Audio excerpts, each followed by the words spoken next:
I left my good sunglasses back at the house. Oh well. Hey, I'm Ben. I'm a huge fly fisherman.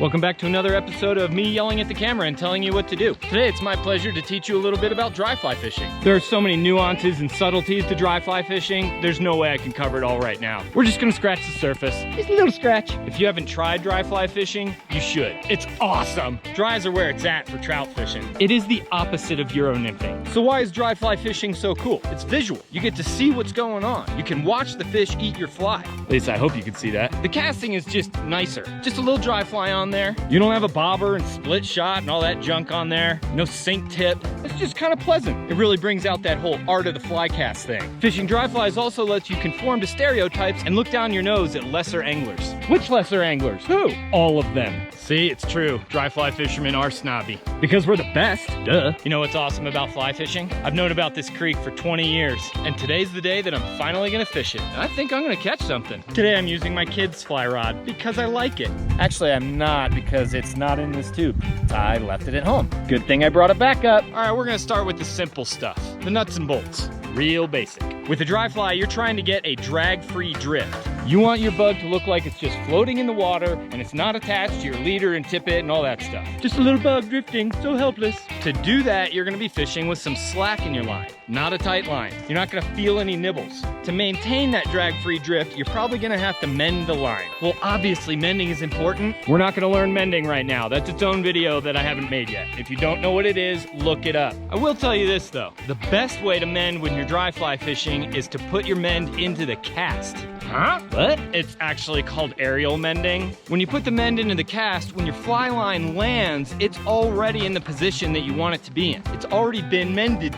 So you're one step ahead already. I'm gonna get you, you wily trout. When I say aerial mending, I'm talking about reach casts, curved casts, hook casts, silly little wiggly casts. Speaking of hook casts, I never could figure out that thing that Lefty did with his wrist. It never worked for me. I just overpower a little bit and get that leader to turn over a little extra. It works for me. Did I just lose the trail? Time for the pro tip. Okay, write this down. If a fish refuses your fly, that means he looks at it but doesn't eat it, leave your fly there. Don't pick it up right away. A lot of times the fish will come back for another look and then they'll eat it. And that's when you get them. You wanna know a good place to fish dry flies? Where the fish are rising. So stop staring at your bobber and have a look around. They're out there. Look, there's one. If you're fishing dry flies, you need to learn to properly manage your floatant and dry shake. I made a video about it. I'll leave a link down below. The audio's terrible, but you'll get the gist of it. That is definitely a pebble inside my boot. You may be wondering about fly selection for dry fly fishing. Whatever, use flies that float. How about that? Quick tidbit, a longer, thinner leader will get you a better drift. Tougher to cast though. You know what else?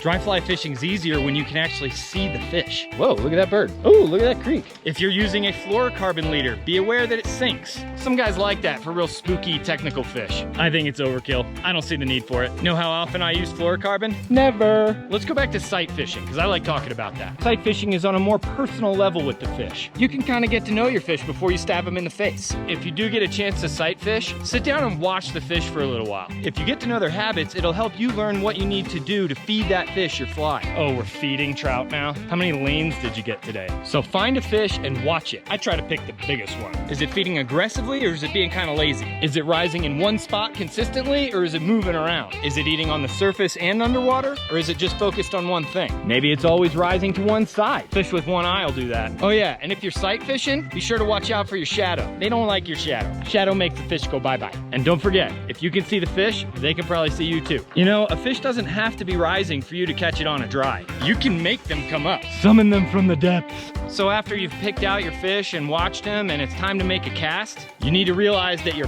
first cast is by far the most important. Your first cast has the highest percentage of getting eaten, by far. So make it a good one. Okay, that is enough for today. Now go get some floatant, squirt it on your flies, and go catch a fish. Thank you very much for watching. Now's a good time for you to like and subscribe. Maybe buy a huge koozie or some stickers. I'll be back next Monday with another video. Stay huge.